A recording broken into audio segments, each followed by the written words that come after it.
Dans cette 5e journée consacrée aux techniques d'écoute, moi je voudrais évoquer avec vous une technique que vous connaissez, qui est la reformulation. Mais attention, la reformulation qui a pour but de montrer à l'autre que vous le comprenez, que vous l'écoutez, que vous le valorisez, ne doit pas être utilisée pour des choses simples. Tu me feras le compte-rendu de cette réunion et je le veux à 18 h. Donc si j'ai bien compris, tu veux le compte-rendu à 18 h? Oui, là c'est inutile. Cette reformulation, c'est une reformulation perroquet qui n'a aucune valeur ajoutée. Il y a 5 types de reformulation et je voudrais les voir avec vous. D'abord, la reformulation qui synthétise. Donc là, de cette série de vidéos, je retiens 3 choses. Ça, ça et ça. Vous voyez, donc la synthèse peut nécessiter une forme de reformulation afin de mieux lier et retenir l'information. La reformulation peut aussi permettre d'avoir des informations supplémentaires par rapport à ce qui était dit initialement. Je donne un exemple. On me propose dans mon nouvel emploi de commencer à travailler à un moment. Et moi je réponds, bah non, je préférerais commencer à travailler en mai. La personne qui reformule va dire la chose suivante. Si je comprends bien, vous préférez ne pas commencer à travailler en avril comme proposé dans le mail précédent.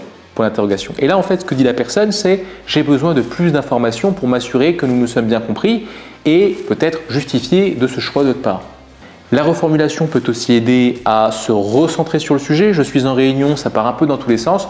Alors, je vous propose de revenir sur ce sujet. Voilà, revenir sur un sujet, se recentrer, c'est aussi une des fonctions de la reformulation.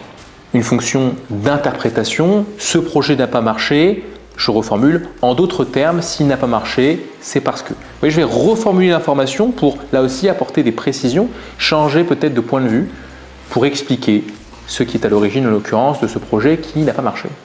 Et enfin, la reformulation peut aider à exprimer un ressenti.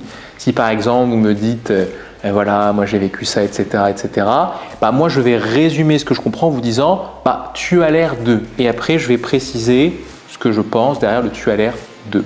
Donc là, la reformulation sur la base de ce que j'ai entendu va me permettre d'exprimer un ressenti et de vous montrer que j'ai compris votre ressenti. Voilà les 5 fonctions de la reformulation. Dans tous les cas, elle est un bel indice de la qualité d'écoute que vous portez à l'autre s'il y a un échange ou sans échange. Elle peut être aussi une belle façon de montrer que vous avez compris l'autre tel qu'il est. D'où l'importance de bien connaître son public avant de commencer à parler. Et entraînez-vous, si vous voulez développer des relations de qualité avec vos interlocuteurs, à développer l'usage de la reformulation en parlant. Allez, moi je vous dis à demain pour une nouvelle technique consacrée à l'écoute en prise de parole.